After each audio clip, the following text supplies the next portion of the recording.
الحمد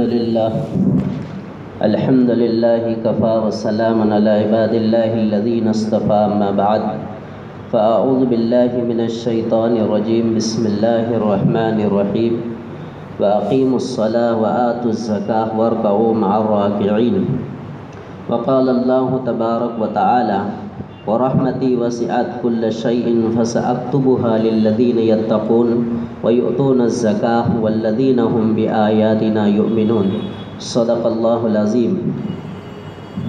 معزز بزرگان محترم، ہم لوگ ایک بہت ہی مبارک مہینے میں چل رہے ہیں اور کرم ہے اللہ کا کہ اس کا پہلا عشرہ مکمل ہو گیا اور اللہ کا احسان ہے ہم دوسرے عشرے میں داخل ہیں۔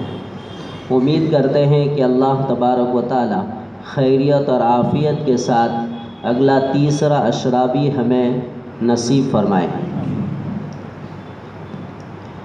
ابھی میں نے جو آیت کریمہ تلاوت کی ہے اس کا عنوان ہے زکوٰۃ۔ چونکہ عام طور پر لوگ اپنی زکوٰۃ نکالنے کی ترتیب رمضان المبارک کے مہینے میں رکھتے ہیں اور بڑی تعداد میں لوگ زکوٰۃ نکالتے ہیں اور اس کے ذریعے سے غریبوں و مسکینوں جو مصارف اللہ نے بیان کیے ہیں وہاں پر لوگ پہنچاتے ہیں یا آ کر لے جاتے ہیں یا خرچ کرتے ہیں۔ قرآن کریم میں اللہ تبارک و تعالی نے زکوٰۃ کے تعلق سے کئی جگہ پر تذکرہ کیا ہے۔ قرآن کریم میں اللہ تبارک و تعالی نے نماز اور زکوٰۃ کا تعلق اکثر جگہوں پر ساتھ میں کیا ہے، جس کو ہم لوگ عام طور پر پڑھتے ہیں اقیموا الصلاۃ وآتوا الزکاۃ، اقیموا الصلاۃ وآتوا الزکاۃ، نماز قائم کرو اور زکوٰۃ دو، نماز قائم کرو اور زکوٰۃ دو۔ مفسرین کرام نے لکھا ہے کہ قرآن کریم میں اللہ تبارک و تعالی نے زکوٰۃ کا راہ خدا میں خرچ کرنے کا جو تذکرہ کیا ہے وہ تقریباً 82 جگہ ہیں، 82 جگہوں پر اللہ تبارک و تعالی نے زکوٰۃ کا تذکرہ کیا ہے۔ بعض محدثین نے ایک بات یہ لکھی ہے، یہ تو 82 جگہ وہ ہیں جہاں نماز اور زکوٰۃ ایک جگہ ہے، جہاں پر زکوٰۃ الگ سے ہے وہ پھر الگ چیز ہے، انفاق فی سبیل اللہ الگ ہے وہ پھر الگ ہے، نماز کے ساتھ زکوٰۃ کا جہاں تذکرہ ہے وہ 82 جگہ ہیں۔ اس سے اندازہ ہوتا ہے کہ مال کی زکوٰۃ اہتمام کے ساتھ نکالنا یہ اللہ تبارک و تعالیٰ کے نزدیک کتنا محبوب ہے کہ اللہ نے اس کا تذکرہ قرآن میں 1 2 5 10 20 جگہ نہیں بلکہ اللہ نے 82 مرتبہ اس کا تذکرہ کیا ہے۔ اس سے چیز کا اندازہ ہو جاتا ہے۔ زکوٰۃ یہ ایک ایسا عنوان ہے جو اسلام کے جو کہتے ہیں نا 5 ارکان ہیں ان میں سے ایک رکن ہے زکوٰۃ۔ زکوٰۃ یہ 5 ارکان ہیں، انسان کی اسلام میں یہ 5 چیزیں ضروری ہے۔ جس طرح ایک گھر میں اگر 5 پلر ہے اس میں ایک پلر توڑ دیا جائے تو ناقص ہو جاتا ہے، گھر ادھورا ہو جاتا ہے۔ تو اللہ تبارک و تعالی نے اس کو بھی اسلام کا جو ایک نظام ہے، دستور ہے، اس کو کامل اور مکمل کرنے کا ایک ذریعہ بنایا ہے کہ زکوٰۃ باضابطہ انسان کے دین کا اور اسلام کا ایک پلر ہے، یہ اگر چھوڑ دیتا ہے تو اس کا اسلام ناقص ہے، اس کا دین کمزور ہے۔ بہرحال اللہ تبارک و تعالی نے جگہ جگہ اس کا تذکرہ کیا، اقیموا الصلاۃ وآتوا الزکاۃ وارکعوا مع الراکعین، نماز قائم کرو، زکوٰۃ دو اور رکوع کرنے والوں کے ساتھ رکوع کرو۔ بہرحال ہمیں صرف زکوٰۃ کے لفظ کو دلیل کے طور پر بیان کرنا تھا، آیت کریمہ کی تفسیر اور تفصیل الگ ہے۔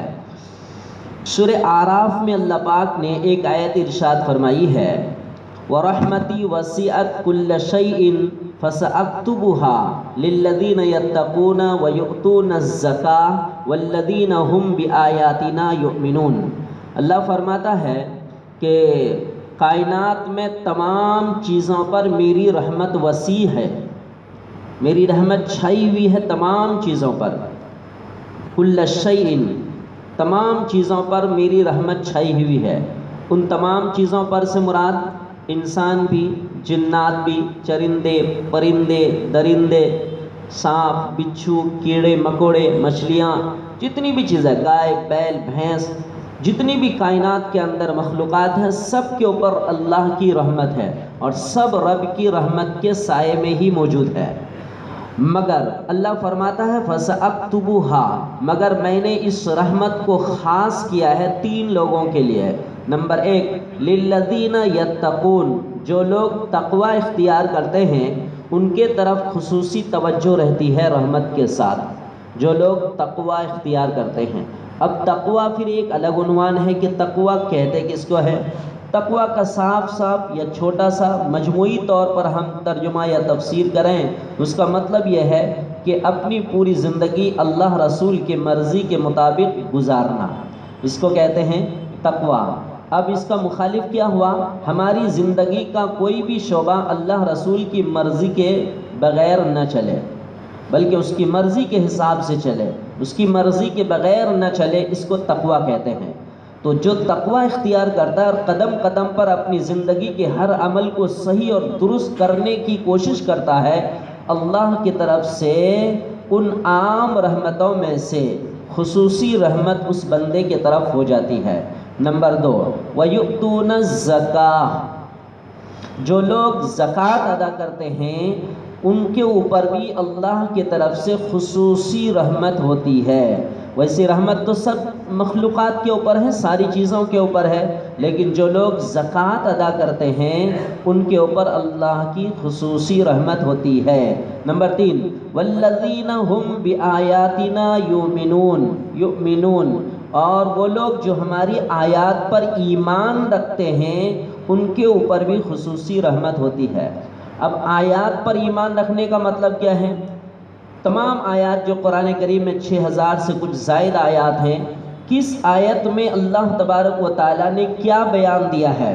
کہیں پر اللہ نے تاریخ بیان کیا ہے، کہیں پر اللہ نے نبی کی زندگی بیان کی ہے، کہیں اللہ نے اپنی توحید بیان کی ہے، کہیں اللہ نے مثالیں بیان کی ہے، کہیں اللہ نے قصے بیان فرمائے، کہیں اللہ نے تاریخ بیان کیا ہے۔ ان تمام چیزوں پر دل سے یقین جو کوئی رکھتا ہے اس کو پڑھتا ہے اور پڑھ کر پھر اس سے سبق حاصل کرتا ہے کہ میرے رب کے طرف سے بتائی ہوئی باتیں ہیں، اس کے طرف سے بھی، اس کے اوپر بھی اللہ کی خصوصی رحمت ہوتی ہے۔ تو زکوٰۃ دینے والوں کے اوپر اللہ کی کیا ہوتی ہے؟ خصوصی رحمت ہوتی ہے۔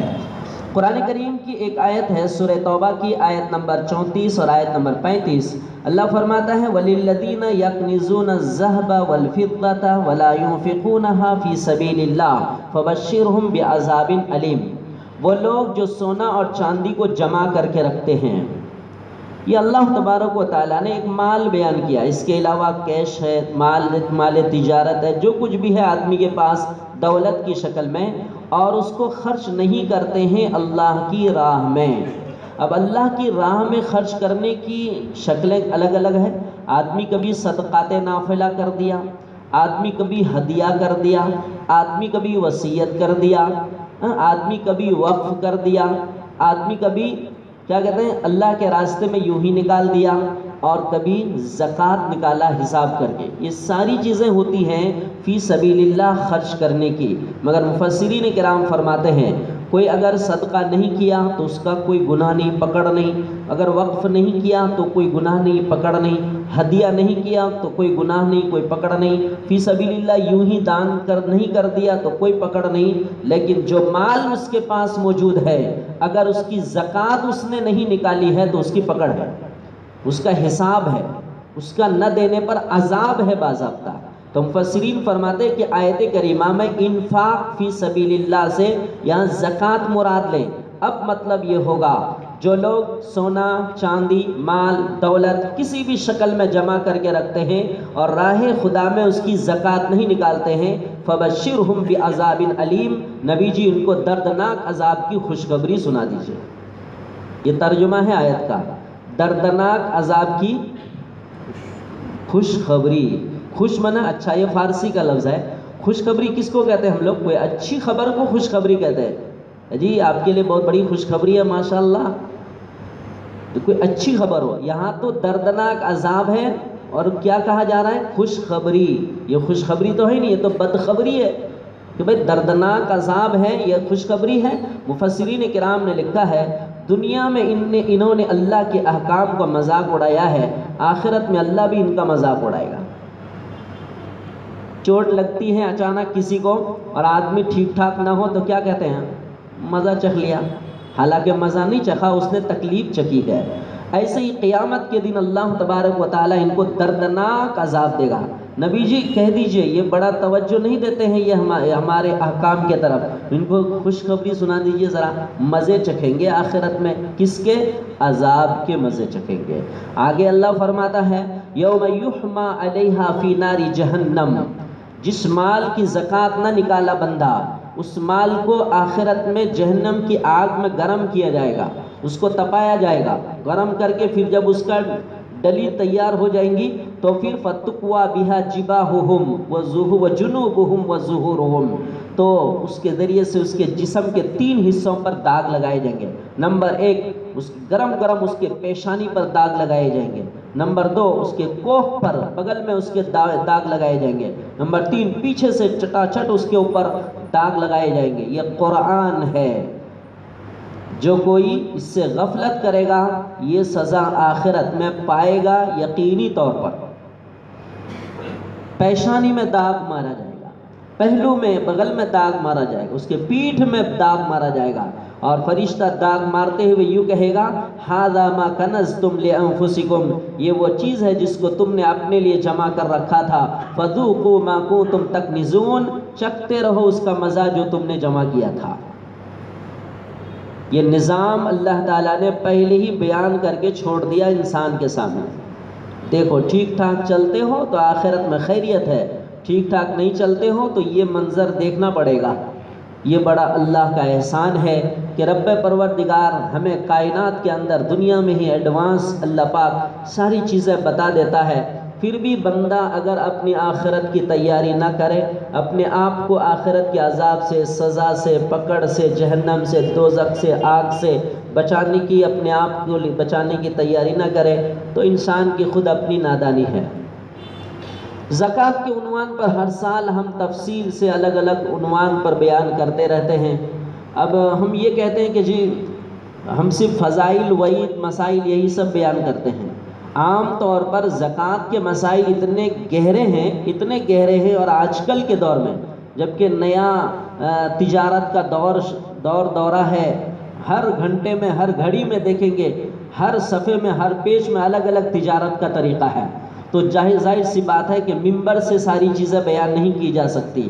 اب کیا کہتے ہیں، ہم صرف یا تو فضائل بیان کرتے ہیں کہ زکوٰۃ نکالنے پر یہ فضیلت ہے، یا وعید بیان کرتے ہیں کہ جی غفلت کرنے پر، نہ نکالنے پر یہ تکلیفیں ہیں۔ پر آدمی کی کنڈیشن کیا ہے، آدمی کی اس کی کیا حیثیت ہے زکوٰۃ نکالنے کی، وہ اپنے طور پر پھر اہل علم سے پوچھ لے کہ میرے پاس تجارت کا مال کی یہ شکل ہے، میرے اوپر زکوٰۃ کی کیا شکل ہوگی۔ ابھی دیکھیں گے چند دن پہلے ہی یہیں پر رمضان سے پہلے بمبئی جامع مسجد کے حضرت مفتی اشفاق قاضی دامت برکاتہم تشریف لائے تھے، زکوٰۃ کے عنوان پر کتنا بہترین پروگرام ہوا تھا۔ الحمدللہ جب سوال و جواب کا سیشن شروع ہوا تھا تو اتنے بہترین سوالات تھے لوگوں کے، اتنے گہرے اور پرسنل سوالات تھے، ظاہر سی بات ہے وہ ممبر سے ایک ایک کر کے بیان نہیں کیا جا سکتا۔ آدمی کے اپنے اوپر ہے کہ آپ کو کون سا مسئلہ درپیش ہے تو آپ اس مسئلے کو پوچھتے ہیں۔ بڑا دلچسپ پروگرام تھا، آئندہ کے لیے اس کو تھوڑا سا اور نظام بڑھانے اور ترتیب اچھی بنانے کی الحمدللہ ارادہ بھی کیے ہیں، اللہ نے چاہا تو پھر یہ عنوان رکھیں گے، ورنہ آج کل زکوٰۃ کے مسائل نا مالداروں کے درمیان، جس کے پاس مال ہے جس بھی شکل میں ہے، بڑے گہرے ہیں، تھوڑی سی بھی اگر غفلت ہو تو یہ وعیدوں میں شامل ہو جائیں گے، اور اگر نکال دیا جائے حساب کر کے جانکاری کے ساتھ تو پھر بڑی نعمتوں کے، رحمتوں کے مستحق بھی بن جاتے ہیں۔ میں نے کچھ چیزیں جمع کی ہیں قرآن کریم میں، جیسا میں نے کہا 82 جگہوں پر اس کا تذکرہ ہے، پر ساری جگہ تو نقل نہیں کی گئی، کچھ چیزیں موٹا موٹی ہم نے نقل کی ہے۔ سورہ بقرہ میں اللہ پاک نے ایک جگہ فرمایا ہے کہ جو زکوٰۃ نکالتا ہے، راہ خدا میں خرچ کرتا ہے اپنا مال، اس سے اس کا مال بڑھتا ہے۔ حالانکہ نظر کیا دیکھتی ہے جی، خرچ کریں تو اس کا معنی گھٹنا ہے۔ میرے پاس 200 روپے تھے، میں نے 50 روپے خرچ کر دیے تو کتنے بچے؟ 150 ہی بچے، تو میں کم ہو گئے نا۔ لیکن اللہ فرماتا ہے نہیں، انفاق فی سبیل اللہ سے مال بڑھتا ہے۔ نمبر 2، سورہ بقرہ میں ہی اللہ پاک نے دوسری جگہ ارشاد فرمایا کہ جو راہ خدا میں خرچ کرتا ہے، اللہ تعالیٰ 700 گنا اس کی نیکی کو بڑھا دیتا ہے، یا پھر اللہ اس کو ڈبل اتنا واپس کر دیتا ہے۔ نمبر 3، سورہ فاطر میں اللہ پاک نے ایک جگہ بیان کیا کہ زکوٰۃ کی وجہ سے ملنے والا اجر اللہ کے نزدیک اتنا مستحکم ہوتا ہے کہ کبھی ختم نہیں ہوتا، ختم نہیں ہوتا۔ اللہ کے نزدیک بڑا محبوب اور پیارا عمل ہے اپنے مال کا حساب کر کے زکوٰۃ نکالنا۔ نمبر 4، سورہ اعراف میں اللہ پاک نے بیان کیا کہ زکوٰۃ ادا کرنے والے کے لیے رحمت مقدر بن جاتی ہے۔ جو لوگ راہ خدا میں خرچ کرتے ہیں، انفاق فی سبیل اللہ کرتے ہیں اپنے مال میں سے، تو رحمت کو اللہ پاک اس کی مقدر بنا دیتا ہے۔ اب کہتے ہیں نا کہ جی انہوں نے جو کچھ کیا اپنی تقدیر سے کیا ہے، اب رحمت ہی اگر تقدیر بن جائے تو زندگی کتنی خوبصورت بن جائے گی۔ ایک جگہ اللہ پاک نے، نمبر 5، سورہ مومن میں اللہ پاک نے ایک جگہ ارشاد فرمایا ہے کہ زکوٰۃ نکالنا یہ کامیاب مومن کی صفت ہے، کامیاب مومن کی صفت ہے۔ ایک مومن ہے لیکن وہ مومن کامیاب ہے، اس کی صفت بیان کی گئی ہے کہ جو اپنے مال کا حساب زکوٰۃ حساب کر کے نکالتے ہیں اپنے مال کا، وہ اس کے کامیاب مومن کی اللہ پاک نے صفت بیان کی کہ یہ بڑا کامیاب مومن ہے۔ نمبر 6، ابن ماجہ میں ایک حدیث ہے، نبی پاک علیہ السلام نے ارشاد فرمایا زکوٰۃ ادا کرنا تمہارے ایمان والا ہونے کی دلیل ہے، تمہارے ایمان کی، کہ تمہارے دل میں ایمان ہے، یہ اس کی دلیل ہے کہ تم زکوٰۃ نکالیں۔ تو زکوٰۃ نکالنا یہ ایمان والا ہونے کی دلیل ہے حدیث میں۔ نمبر 7، مصنف ابن شیبہ میں ایک روایت ہے، نبی پاک علیہ السلام نے ارشاد فرمایا کہ زکوٰۃ ادا کرنے سے یہ زکوٰۃ کا عمل عذاب قبر سے ان کو بچا دے گا۔ اگر عذاب قبر مقدر ہے مگر دنیا میں انہوں نے زکوٰۃ پابندی سے نکالی ہے، تو زکوٰۃ کا یہ عمل آئے گا اور آ کر اس کو عذاب قبر سے بچا لے گا۔ جس طرح قرآن کی چند صورتوں کے بارے میں، تبارک الذی کے بارے میں بھی ہے، ایسے تفسیر میں بات آئی تھی فجر میں اس دن کہ تبارک الذی کوئی اگر اپنی زندگی کے پڑھنے کے معمولات میں اس کو شامل رکھتا ہے، رات کو مغرب کے بعد جب بھی پڑھ لے تو قیامت کے دن اگر وہ قبر میں چلا گیا اور تو عذاب قبر سے وہ صورت اس کو بچانے کے لیے آ جائے گی۔ اسی طرح زکوٰۃ ہے۔ نمبر 8، ابو داؤد شریف کی روایت ہے، نبی پاک علیہ السلام نے جنت میں داخلے کے 5 عمل کا تذکرہ کیا کہ جو ان 5 اعمال کو پابندی سے کرے گا وہ جنت میں داخل ہوگا۔ ان 5 میں سے ایک عمل زکوٰۃ کا ہے، اس میں کہ جو زکوٰۃ بھی اپنے مال کا حساب کے ساتھ پابندی سے ادا کرے گا تو وہ جنت میں داخل ہوگا۔ نمبر 9، مسند احمد کی روایت ہے، نبی پاک علیہ السلام ارشاد فرماتے ہیں جو اپنے مال کا زکوٰۃ نکالتا ہے اس کا مال بالکل پاک ہو جاتا ہے، مال اس کا صاف ہو جاتا ہے، مال اس کا ایک دم وائٹ اور کلیئر ہو جاتا ہے، اچھا ہو جاتا ہے اس کا مال۔ پھر اس مال کے کھانے سے روحانیت بڑھتی ہے، عبادت میں مزہ آتا ہے، دعائیں قبول ہوتی ہیں، اولاد فرما بردار بنتی ہیں، حلال مال پاکیزہ اور صاف ستھرا مال ہو جاتا ہے۔ نمبر 10، مجمع الزوائد کی ایک روایت ہے، نبی پاک علیہ السلام نے فرمایا جو بندہ پابندی سے حساب کر کے زکوٰۃ نکالتا ہے اللہ اس کی زندگی سے گناہوں کو معاف کر دیتا ہے۔ دیکھیے سب روایات اور احادیث ہیں، یہ سب آیات اور احادیث ہیں۔ نبی پاک علیہ السلام فرماتے ہیں زکوٰۃ نکالتا ہے تو اللہ گناہ معاف کر دیتا ہے۔ نمبر 11، شعب الایمان کی ایک روایت ہے، نبی پاک علیہ السلام نے فرمایا جو شخص اپنے مال کی زکوٰۃ نکالتا ہے تو زکوٰۃ نکال دینے کے بعد بقیہ مال اللہ کی حفاظت میں آ جاتا ہے۔ کیا نظام ہے اللہ کا!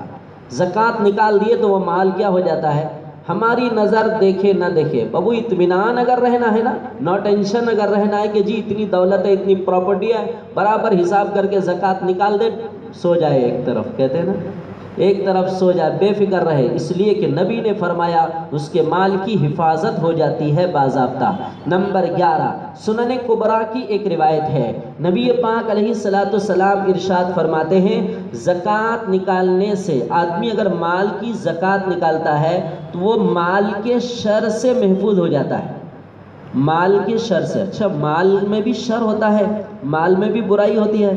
جب مال ہوتا ہے نا آدمی کے پاس، دل دماغ نظر سب کچھ بھٹکتے رہتا ہے، صلاحیت ساری چیزیں بھٹک جاتی ہے جب دولت رہتا ہے سامنے، بڑی دولت ہے ان کے سامنے، لیکن زکوٰۃ نکال دیا نا تو وہ مال چونکہ پاکیزہ ہو جاتا ہے، پھر وہ مال اس کے زندگی کا رخ طے کرتا ہے۔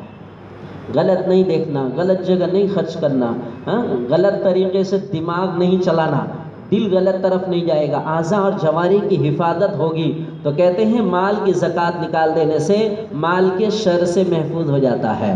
یہ دیکھیے 10-11 احادیث اور روایات اور آیات کے تعلق سے، آیات کے اس سے ذریعے سے فوائد بیان کیے گئے۔ کچھ چیزیں ایسی ہیں جو کہ اگر زکوٰۃ نہ نکالے، انفاق فی سبیل اللہ نہ کرے تو اس پر وعیدیں ہیں، اللہ کی طرف سے سزائیں ہیں، پکڑ ہے۔ وہ کیا ہے؟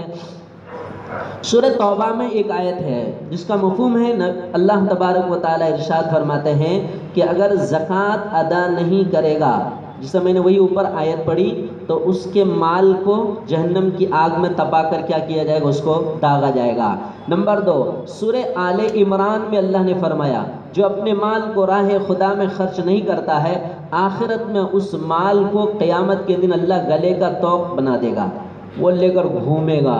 ظاہر سی بات ہے آدمی کیسے لے کے گھوم سکتا ہے؟ اتنی زمینیں لٹک جائیں گی، اتنے گھر مکانات لٹک جائیں گے، اتنی دولت لٹک جائے گی، یہ سب گلے میں اللہ پاک ہار کی طرح لٹکا دے گا۔ نمبر 3، سورہ بقرہ میں اللہ تبارک و تعالیٰ نے ارشاد فرمایا ایسا مال آخرت میں کوئی کام نہیں آئے گا، آخرت کے لیے جو اپنے مال کی زکوٰۃ نہیں نکالتا، مال کو راہ خدا میں خرچ نہیں کرتا، ایسا جو اس کے پاس مال ہے وہ مال اس کو آخرت کے عذاب سے بچا نہیں پائے گا، آخرت کے عذاب سے بچا نہیں پائے گا۔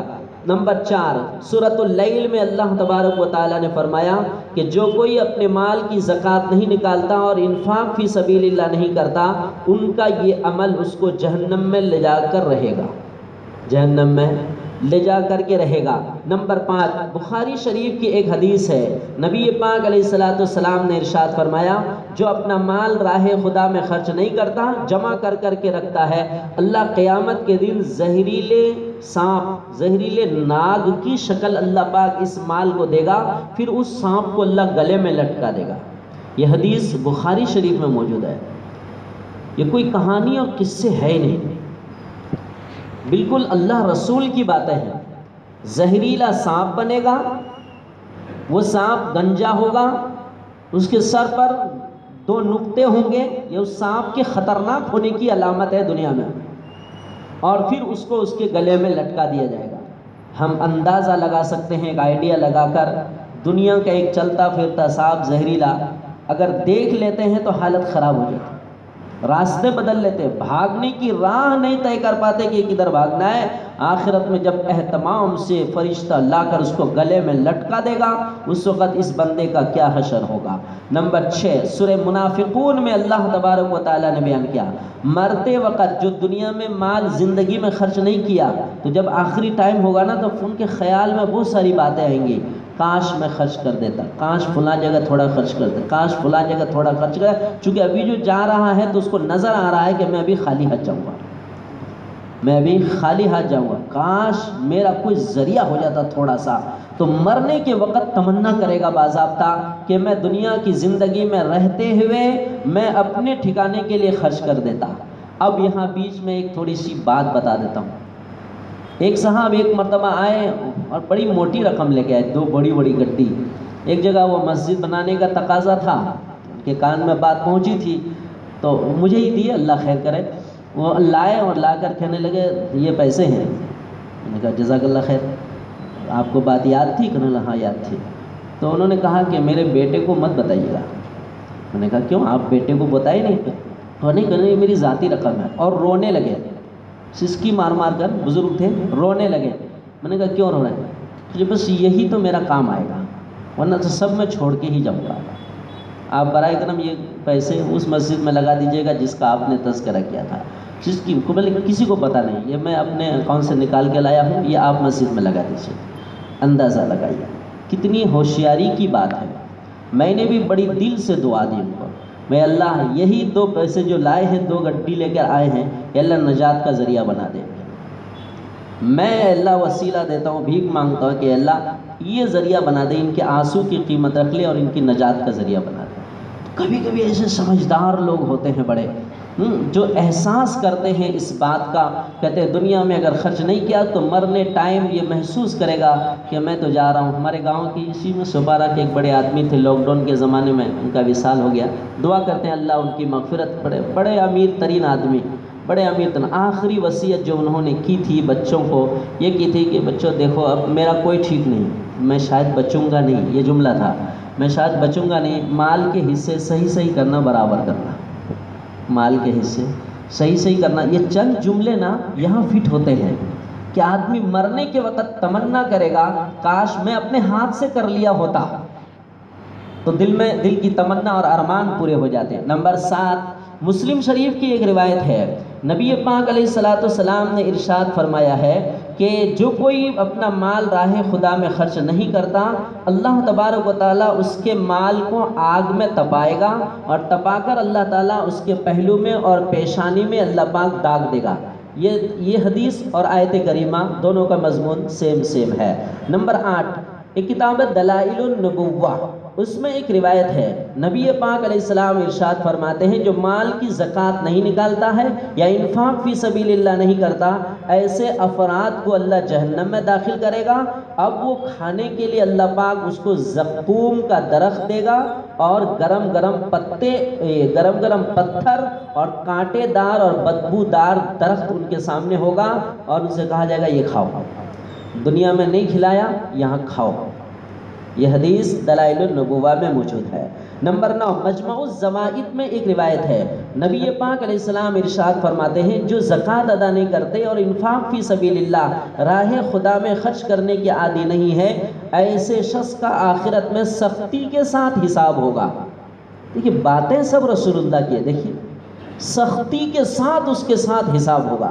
اندازہ لگائیے دنیا میں ہی اگر ہم پکڑے جائیں اور کسی چیز کے متعلق سختی سے آدمی بات کرے تو گھبرا جاتا ہے آدمی، لیکن رب پروردگار اگر سختی کے ساتھ اس کو پکڑ لے تو وہ اس سختی سے کیسے نکل پائے گا؟ کون اس کو نکالے گا؟ کون سفارش کرے گا؟ نمبر 10، مستدرک حاکم کی روایت ہے، نبی پاک علیہ السلام ارشاد فرماتے ہیں کہ جب لوگ زکوٰۃ حساب کر کے نکالنا چھوڑ دیتے ہیں، ٹال مٹول کرتے ہیں، تو اللہ پاک وقت پر رحمت کی بارش روک لیتا ہے۔ ٹائم پر جو بارش ہونی چاہیے تھی وہ بارش نہیں ہو پاتی ہے جس سے انسان فائدہ اٹھا سکے۔ اسی طرح نبی پاک علیہ السلام نے ایک روایت ارشاد فرمائی، معجم اوسط میں ہے، آپ صلی اللہ علیہ وسلم نے فرمایا جو لوگ زکوٰۃ نہیں نکالتے اور ٹال مٹول کرتے ہیں اور زکوٰۃ نکالنے کے عادی نہیں ہیں، اس قوم پر اللہ قحط سالی متعین کر دیتا ہے، مسلط کر دیتا ہے، قحط سالی مسلط کر دیتا ہے۔ اب قحط سالی کی کئی شکلیں ہیں، ایک یہ ہے کہ ساری چیزیں کھانے پینے کی ختم ہو جائیں۔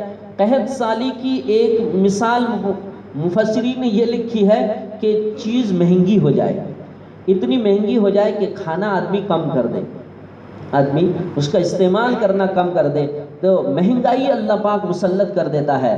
نمبر 12، طبرانی کی روایت ہے، حضرت عبداللہ بن مسعود رضی اللہ تعالیٰ عنہ سے مروی ہے، بڑی زبردست بات ہے، طبرانی کی روایت مشہور بھی ہے، آپ حضرات سنے بھی ہوں گے، لیکن ہے بڑی دلدوز اور بڑی دل دماغ نظر کو لگنے والی بات ہے۔ نبی پاک علیہ السلام سے حضرت عبداللہ بن مسعود رضی اللہ تعالیٰ نقل کرتے ہیں کہ ہمیں اللہ کے نبی نے نماز پڑھنے کا حکم دیا اور زکوٰۃ ادا کرنے کا حکم دیا، اور نبی نے یہ فرمایا جو زکوٰۃ ادا نہ کرے اس کی نماز قبول نہیں، جو زکوٰۃ ادا نہ کرے اس کی نماز قبول۔ اس کی مثال ایسے ہی ہو گئی جس طرح ہم کچھ جمع کرنے چلے تھے، تھیلے میں رکھ رہے ہیں اور تھیلا نیچے سے کھانا ہے پھٹا ہوا ہے، تھیلے میں کتنی چیزیں رکیں گی؟ جی نماز تو ہم پڑھ رہے ہیں، پتہ ہوا نماز کی نیکیاں کھاتے میں جمع ہی نہیں ہو رہی ہے، کیوں؟ اس لیے کہ زکوٰۃ کے لائن کا تھیلا ٹوٹا ہوا ہے ہمارا۔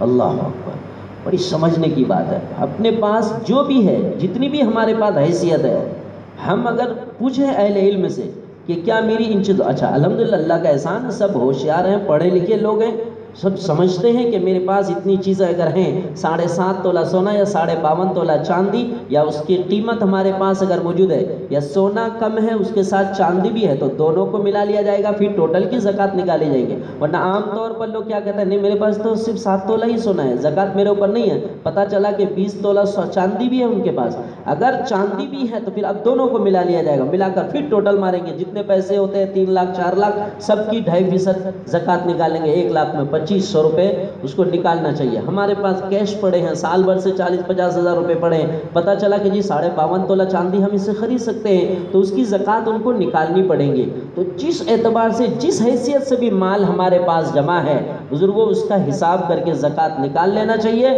ورنہ جو دن رات 5 ٹائم کی نمازیں پڑھ رہے ہیں، ایک بھی نماز کھاتے میں جمع نہیں ہوئی۔ یہ چیزیں ہیں۔ بہرحال یہ چند چیزیں میں نے نقل کی تھی۔ اب ہر ایک کے مسائل زکوٰۃ کے الگ الگ ہوتے ہیں۔ زکوٰۃ کتنی جگہ پر خرچ کریں؟ 8 جگہ قرآن کریم میں اللہ نے بیان کیا۔ سورہ توبہ کی آیت نمبر 60 میں اللہ پاک نے بیان کیا ہے کہ انما الصدقات للفقراء، فقیروں کے لیے، والمساکین، مسکینوں کے لیے، والعاملین علیہا، زکوٰۃ وصول کرنے والوں کے لیے بھی ہے۔ جو لوگ زکوٰۃ وصول کرنے کے لیے متعین ہوتے ہیں، آج کل کے جو معتبر مدارس کے ادارے کے جو سفراء حضرات ہوتے ہیں، وہ بھی اس میں شامل ہیں۔ جو اسی طرح فراڈ ہوتے ہیں، مدرسہ ہی نہیں ہے، یہ 2 کاغذ لے کے گھومتے ہیں، تحقیق کر کے پھر اعلان کرنا چاہیے۔ ہماری الحمدللہ ہم تحقیق کر کے پھر اس کا اعلان کرتے ہیں۔ اس کے باوجود اگر کمی بیشی رہ جائے، اللہ سے معافی چاہتے ہیں۔ ہم جتنا اصول ہے تحقیق کرنے کا اتنا کر لیتے ہیں، لیکن کہتے ہیں نا چور کے 50 راستے، چور پکڑا نہیں جائے گا۔ وہ چوری کرنے کے لیے وہ اسی وقت جائے گا جب بھاگنے کے 3-4 راستے اس کو پتہ ہو، تبھی جاتا ہے چور چوری کرنے کے لیے۔ بہرحال یہ الگ چیز ہے، کہا نہیں جا سکتا ہے۔ پر والعاملین علیہا، زکوٰۃ وصول کرنے والے کو بھی زکوٰۃ سے تنخواہ دے سکتے ہیں۔ والمؤلفۃ قلوبہم، تالیف قلب کے لیے زکوٰۃ دینا۔ ہمارے علاقے میں کچھ غیر مسلم رہتے ہیں، دیکھتے ہیں غریب ہے، بڑے ضرورت مند ہے، تو ان کو زکوٰۃ کی رقم لے جا کر کے دینا، تالیف قلب کی نیت سے، دوستی کی نیت سے نہیں کہ اپنے پرانے تعلقات ہیں، ایسا نہیں، تالیف قلب ہو کہ جی ان کو اگر زکوٰۃ دیں گے تو ان کے دل اسلام کے طرف مائل ہوں گے کہ دیکھو اسلام میں کتنا بہترین نظام ہے وغیرہ۔ وفر رقاب، گردن کے چھڑانے میں، یہ بڑی اہم بات ہے۔ کتنے بے گناہ بے قصور معصوم لوگ شک کی بنیاد پر جہاں تہاں سے اٹھا لیے گئے، ان کی جوانی وہاں پر ایک کوٹھی کے اندر برباد ہو رہی ہے۔ ایسے لوگوں کا کیس مقدمہ جو کوئی لڑتے ہیں، تحقیق کر کے لڑتے ہیں، ان کا تعاون کرنا چاہیے۔ اب دیکھیں گے اگلے جمعے میں انشاءاللہ اعلان ہوگا جمعیت کے متعلق، اور اس پر ہم ڈیٹیل بھی بیان کریں گے کہ جمعیت کیا کام کرتی ہے۔ جمعیت کیس کی پہلے پوری تحقیق کرتی ہے کہ یہ بندہ جو اٹھایا گیا ہے، اگر جرائم کرائم کی بنیاد پر اٹھایا گیا ہے تو اس کا مقدمہ نہیں لڑتے، دو ان کو سزا تم۔ لیکن پتہ چلا کہ یہ شک کی بنیاد پر اٹھایا گیا، الزام لگائے جانے کی بنیاد پر اٹھایا گیا، فلاں موقع پر فساد ہوا تھا تو 80 بچے ایک ساتھ اٹھا لیے گئے، ان کے اوپر کوئی متعین مقدمہ نہیں ہے، بس یوں ہی فلاں موقع کے فساد کے ایسے لوگوں کی جمعیت یہ کرتی ہے، باضابطہ مقدمہ لڑ کر پھر ان کو باہر لاتی ہے۔ اس کو کہتے ہیں وفر رقاب، گردن کے چھڑانے میں زکوٰۃ کا استعمال۔ والغارمین، کوئی اگر مقروض ہو، اتنا قرض میں ڈوب گیا ہے کہ بالکل ایک دم بے حال ہو چکا ہے، اس کی قرض کی ادائیگی کے لیے زکوٰۃ کی رقم دینا۔ وفی سبیل اللہ، راہ خدا میں جنگ کرنے کے لیے انتظام کرنا۔ وابن السبیل، اس کی کئی تفسیر ہے۔ راستے کا بیٹا، ابن من بیٹا، سبیل من راستہ، راستے کے بیٹے سے مراد یا تو مسافر بھی ہو سکتا ہے، اپنے گاؤں میں اپنے مقام پر بڑا مالدار آیا، کہیں پر سامان چھوٹ گیا، پیسے گم ہو گئے، کیا ہو گیا، اب اس مسافر کو دینا۔ ابن السبیل سے مراد مدارس کے غریب طلباء، امیر نہیں، غریب طلباء جو فیس نہیں بھر سکتے، کپڑے نہیں خرید سکتے، لیکن دینی تعلیم حاصل کرنے کے لیے اپنے آپ کو وقف کر دیا ہے، تو ان کو زکوٰۃ دینا۔ اللہ فرماتا ہے یہ 8 مصارف ہیں، فریضۃ من اللہ، اللہ کی طرف سے یہ متعین کردہ فریضہ ہے۔ واللہ علیم حکیم، اللہ جاننے والا حکمت والا ہے۔ اللہ ہم سب کو عمل کی توفیق عطا فرمائے۔ وآخر دعوانا الحمدللہ رب العالمین۔